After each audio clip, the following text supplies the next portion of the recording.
Soy Hugo Castro, profesor de oncología de la Universidad de San Carlos de Guatemala y oncólogo del Grupo Médico Ángeles. Esta conferencia va a tratar de la terapia modalidad combinada para pacientes con cáncer de pulmón de células no pequeñas localmente avanzado. Los objetivos de la charla son revisar el papel de la terapia sistémica y de la modalidad combinada en pacientes con cáncer de pulmón localmente avanzado. Alrededor del 30% de las personas con cáncer de pulmón de células no pequeñas presentan enfermedad localmente avanzada en etapa 3. Esto generalmente significa que tienen ganglios linfáticos mediastínicos diseminados o invasión del tumor a estructuras del mediastino o de otras estructuras locales. La etapa 3 de células no pequeñas es una enfermedad curable con una tasa de supervivencia global a 5 años en el rango del 15 al 25% con la terapia actual. La mayoría de las recaídas después del tratamiento de estos pacientes se deben a diseminación hematógena con metástasis a distancia. Empezaremos con una pregunta previa a la conferencia. Se trata de una mujer de 73 años que se presenta con dificultad para respirar. La tomografía computarizada muestra una gran masa en el lóbulo inferior derecho que estrecha la luz del bronquio, con ganglios linfáticos mediastinales bilaterales y agrandados. La exploración por PET confirma los hallazgos y tampoco demuestra metástasis a distancia. La resonancia magnética del cerebro fue normal y la biopsia endobronquial guiada por ultrasonido del ganglio linfático paratraqueal izquierdo reportó carcinoma de células escamosas. ¿Cuál es la conducta más adecuada en este paciente? Quimioterapia con radiación definitiva simultánea, quimioterapia seguida de cirugía, radioterapia paliativa o quimioterapia paliativa. Volveremos a la pregunta al final de la conferencia y discutiremos las respuestas. Para los pacientes con cáncer de pulmón de no células pequeñas en etapa 3, la resección quirúrgica primaria generalmente no es suficiente. Para los pacientes que tienen ganglios linfáticos N2 clínicos, que significa ganglios que están agrandados en la tomografía computarizada, o positivos en la exploración por PET, o bien positivos en una biopsia que muestra positividad para la enfermedad, la supervivencia a 5 años de las personas sometidas a resección quirúrgica primaria es bastante baja, con menos del 10%. Por lo tanto, esta no es una opción efectiva de tratamiento primario. La mayoría de las personas se someterán a terapia de modalidad combinada con intención curativa. La cura se logra aproximadamente en el 20% de los pacientes. Es muy importante que los pacientes deben de tener un buen estado de rendimiento para someterse a una terapia tan agresiva.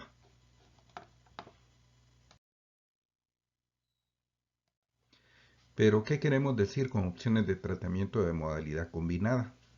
Bueno, hay una serie de estrategias potenciales dependiendo del paciente que vamos a tratar. Podemos hacer quimioterapia secuencial seguida de radiación. Sabemos que esta es mejor que la radiación sola. Podemos hacer quimioterapia concurrente o concomitante. Este es el escenario más común y sabemos que es mejor que hacer un enfoque secuencial de quimiorradiación. Podemos hacer quimioterapia con o sin radiación, seguida de cirugía, pero ya hemos dicho que la cirugía no es un buen tratamiento primario para la mayoría de los pacientes.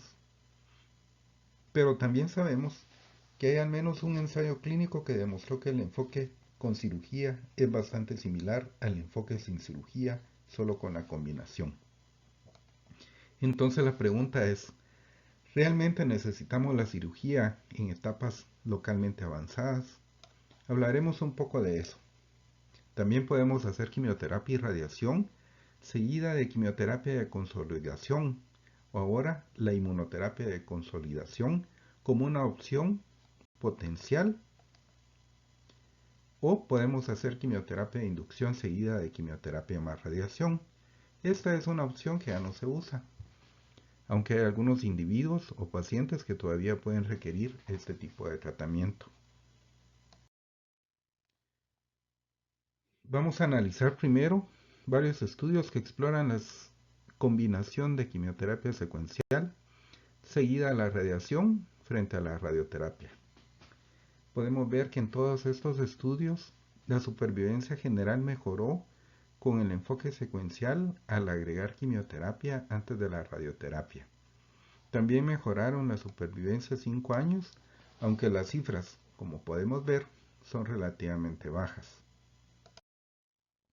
La siguiente pregunta que se quiso responder es, ¿qué pasa con la quimioradioterapia secuencial versus la concurrente? En este estudio los pacientes recibieron quimioterapia secuencial y este es un régimen que ya no se usa mucho, seguido de radioterapia definitiva o una estrategia de quimiorradiación concurrente, y vemos que los pacientes que recibieron la secuenciación o el tratamiento concomitante lo hicieron mejor, como se puede ver en la gráfica de supervivencia general. Hay pocos estudios que hayan evaluado comparaciones entre regímenes de quimioterapia en el cáncer de pulmón de células no pequeñas en etapa 3. Los regímenes primarios que se han utilizado históricamente son cisplatino y etopósido, aunque también hay otros estudios con otras combinaciones como pemetrexed, que es una opción razonable en pacientes con cáncer de pulmón no escamoso. Pero ¿qué pasa con el uso de la cirugía en esta situación? En realidad, no hay buenos estudios aleatorizados que hayan evaluado esta pregunta, pero el mejor ensayo fue el del Grupo Internacional 0139, que fue publicado hace varios años, en el que se analizaban pacientes que tenían enfermedad de etapa 3 probada por biopsia, lo que significa enfermedad N2 positiva por biopsia, que fueron tratados con terapia estándar, que sería quimio radiación simultánea, a una dosis definitiva con cisplatino etopósido, más un curso de radioterapia abreviada, seguida de cirugía, seguida de quimioterapia de consolidación. Al analizar los resultados, vemos que para la supervivencia libre de progresión hubo una mejoría con la cirugía, pero no para la supervivencia general, ya que, aunque hubo una mejoría con la cirugía, no fue estadísticamente significativa, lo que podemos ver al mirar estas curvas de toda la población, porque desde el principio las personas que no fueron a cirugía mostraron una supervivencia mejor, y las curvas se cruzaron por aquí alrededor de los 2 años, y más tarde con el curso de la enfermedad, los pacientes que fueron a cirugía tuvieron mejores resultados. Ahora, una observación de este estudio fue que las personas que se sometieron a una neumonectomía tuvieron peores resultados con la cirugía por muchas complicaciones. Por tanto, se realizó un análisis secundario en el que se seleccionaron los pacientes en función del tipo de procedimiento quirúrgico que se les había realizado. Se ve una mejor evolución de los pacientes que fueron a loectomía comparado con el tratamiento concomitante, pero no en el grupo de pacientes que se realizó neumonectomía. Ahora bien, ese fue un análisis no planeado, no planificado, así que debemos de tomar los hallazgos con cierto escepticismo. La cuestión de la quimioterapia de consolidación fue planteada por el ensayo HOG hace ya varios años. Se trata de pacientes con cáncer de pulmón de células no pequeñas en etapa 3 y un buen estado funcional, que recibieron quimiorradioterapia definitiva o quimiorradiación en la misma dosis seguido de 3 ciclos de docetaxel. Vemos por los números de supervivencia aquí que no hubo diferencia en la supervivencia libre de enfermedad ni en la supervivencia general en los pacientes que recibieron la terapia de consolidación, pero al final vemos una tasa de mortalidad relacionada con el tratamiento de consolidación del 5%. Por lo tanto, la terapia no es fácil de tolerar y no hay evidencia de beneficio. Más recientemente, la consolidación se evaluó con inmunoterapia. En este ensayo específicamente se analizó pacientes que tenían cáncer de pulmón de células no pequeñas en etapa 3, con buen estado de rendimiento, que habían recibido quimioterapia basada en platino y radioterapia definitiva y luego fueron aleatorizados para recibir durvalumab, un inhibidor del punto de control del ciclo celular PDL1 o placebo cada 2 semanas durante un año. Se trata de un estudio amplio con más de 700 pacientes enrolados con una mediana de edad relativamente joven de 64 años. La mediana de edad de las personas con cáncer de pulmón es de aproximadamente 71. El criterio principal fue la supervivencia libre de progresión y la supervivencia general. En el 2017 se reportaron la supervivencia libre de progresión que se observa en esta curva a favor de la inmunoterapia. Una de las críticas que se hizo a este estudio fue que los pacientes que recibieron el placebo tuvieron una sobrevida libre de progresión más baja a la que históricamente se ha logrado.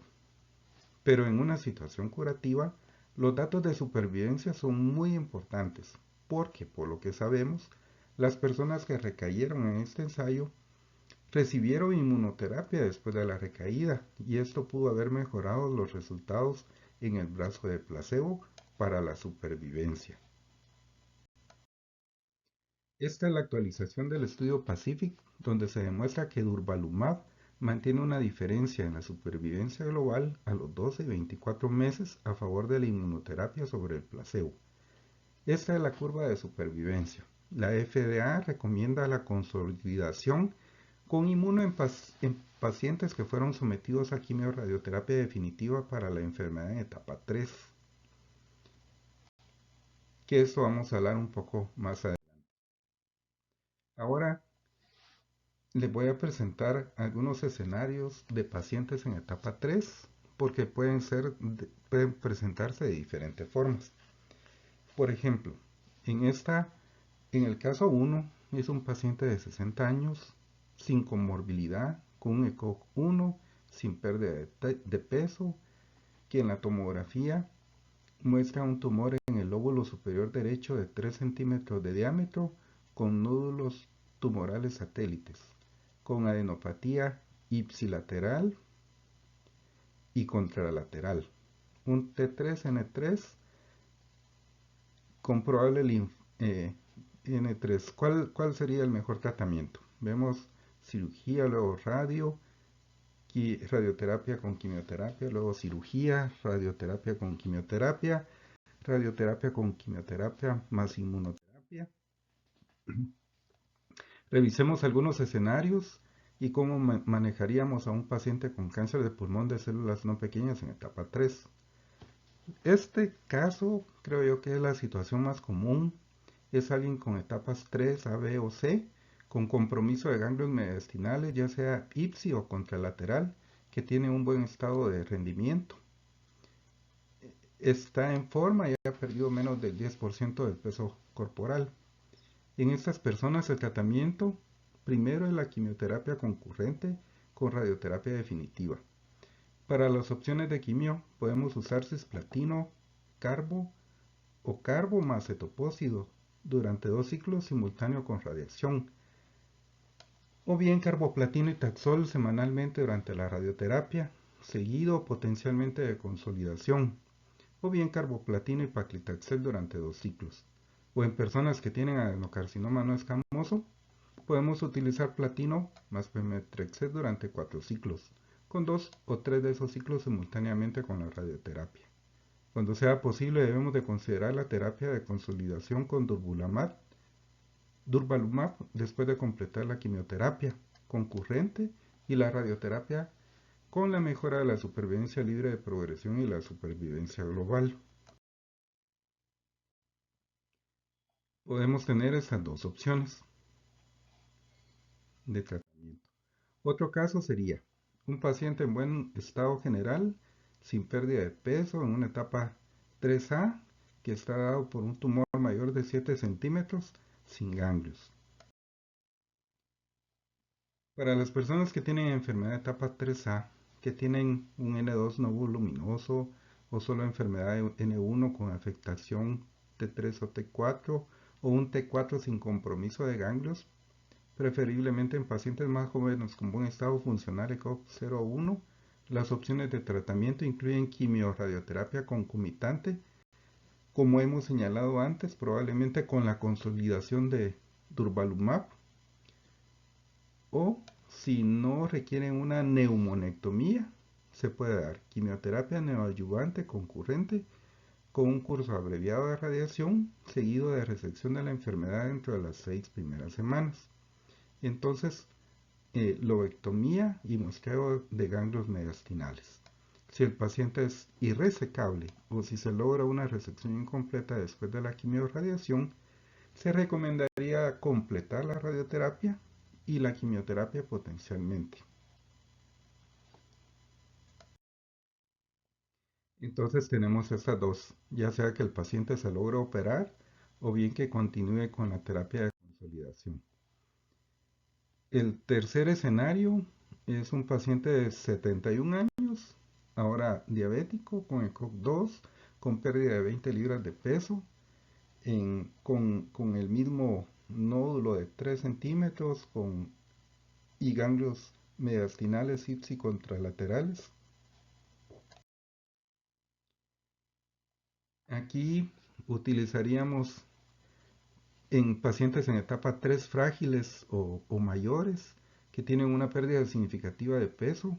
Entonces todavía podemos usar quimioterapia secuencial seguida de radiación definitiva con un intento curativo, y la otra opción sería la quimiorradioterapia simultánea utilizando un régimen de quimioterapia menos tóxico como etopósido carboplatino, taxol carboplatino o pemetrexed carboplatino para adenocarcinomas.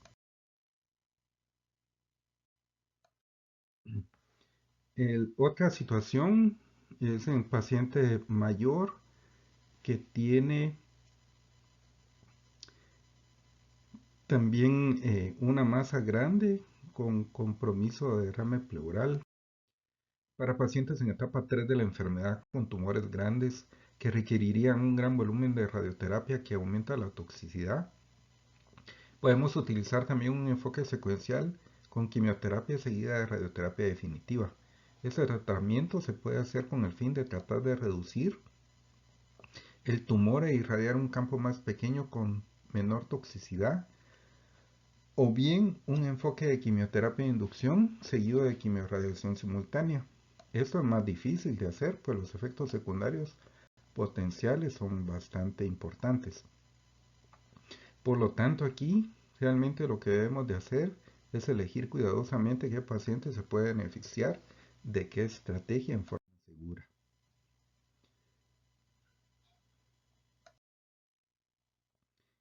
Este es un caso interesante. Son de aquellos pacientes eh, mayores que se ven crónicamente enfermos, que lucen crónicamente enfermos y que se les hace el diagnóstico de una neumonía.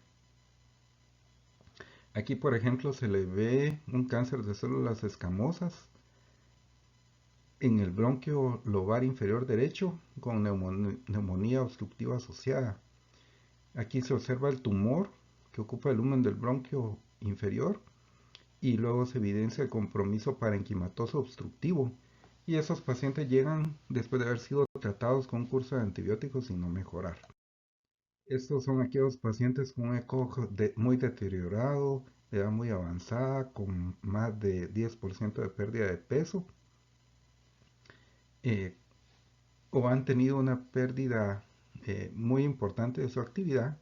Entonces siempre podemos considerar la radioterapia definitiva sola o incluso la radiación paliativa, dependiendo de cuáles sean sus comorbilidades y cuál sea su supervivencia general con o sin tratamiento. Un subconjunto específico de pacientes presentan esta neumonía posobstructiva debido a un tumor central que bloquea uno de los bronquios principales, y en esas situaciones es una preocupación hacer quimiorradioterapia por el riesgo de agravar su estado de salud por las infecciones. Por lo tanto, podemos empezar con la radioterapia únicamente vigilando al paciente muy de cerca, tratándolo con antibióticos, y si la vía aérea se abre durante la radioterapia, consideraríamos agregar quimioterapia semanal simultáneamente, generalmente con carboplatino y paclitaxel. Después de cualquiera de estas intervenciones con quimiorradioterapia, podemos considerar la posibilidad de utilizar alguna terapia de consolidación, potencialmente con inmuno. Volvamos ahora a nuestra pregunta de inicio. Una mujer con cáncer de pulmón de células no pequeñas en etapa 3, un carcinoma de células escamosas, ¿cuál es el mejor tratamiento? El manejo más apropiado es la quimioterapia con radiación definitiva, administrado concomitantemente con intención curativa.